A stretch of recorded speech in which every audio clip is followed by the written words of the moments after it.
Okay, so Massachusetts governor there, Maura Healey, on a tear after Governor Greg Abbott and Texas state Republicans, as she there in Boston today, welcoming some of those very Texas state Democrats who have, remember, decamped from the state capitol in Austin to various locales around the country in order to not make quorum on the House floor in the Texas state capitol. Andrew Kraft here now in the anchor chair a little bit after the top of the hour. Thanks for being with us.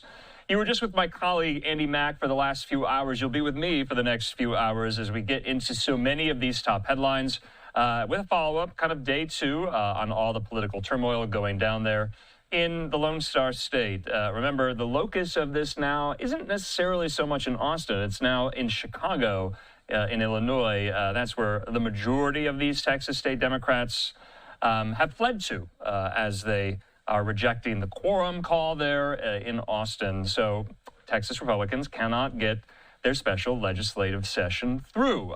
Votes on more funding for the flash flooding relief, votes on a new congressional map for the Texas voters there in the Lone Star State, which would add 5 House seats for Republicans there in the U.S. House in Washington. So we're hearing yet again from Texas Governor Greg Abbott. He has ratcheted up some of these threats just in the last few hours. Let's put this up here. So in a new filing there, he says this, that today I took emergency action to begin the removal from office of derelict Democrat Texas House members who refused to show up for the special session. Remember, this is day 2.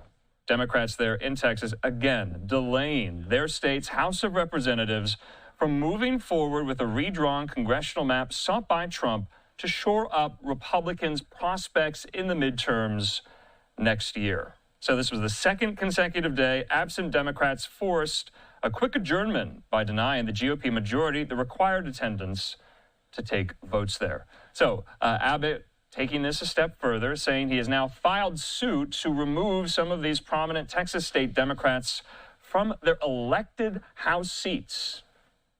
We're also hearing from Texas Senator John Cornyn, the senior senator from Texas. He says this: I have asked FBI Director Kash Patel to work with Greg Abbott and Texas law enforcement to investigate potential criminal acts, including bribery, and to hold legislators accountable who have fled the state in a shameful attempt to stall the legislative process in the Texas House. So Senator Cornyn getting in on the mix here. Remember, he's up for re-election in 2026. And remember, there's going to be a bruising GOP primary there in Texas. It's really ramping up here. Remember, Ken Paxton, the Attorney General, he is also vying for this Senate seat against Cornyn. Cornyn going after him today, saying, guess the Attorney General was too busy doing who knows what overseas, so the governor chose to use his own lawyers. So Cornyn going after Paxton, kind of bringing the Senate GOP primary in the mix.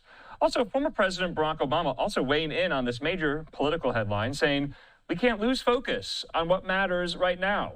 Republicans in Texas are trying to gerrymander district lines to unfairly win 5 seats in next year's midterm elections. He says this is a power grab that undermines our democracy.